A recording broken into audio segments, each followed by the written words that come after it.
3 चेंडू 25 धावसंख्येची गरज.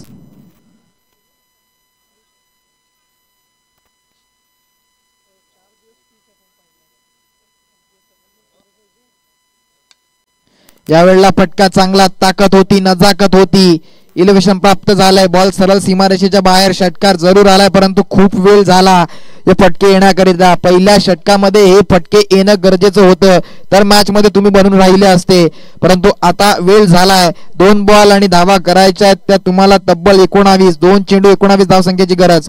टीम विशाल 11 मलवाडा आणि आई गावदेवी पिलंजे दोन्ही टीम्सना तयार राहायचंय.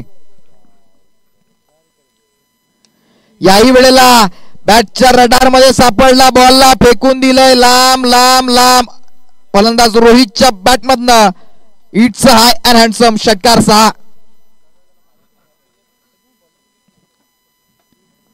आता शेवटचा बॉल, 1 बॉल, धावा करायच्या 13. यावेळेस सलगचा तिसरा.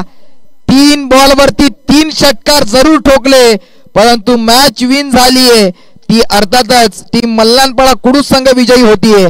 चला टीम विशाल 11 मलवाडा संघ आपण लगेच क्षेत्ररक्षण सजून घ्यायचं त्यांच्या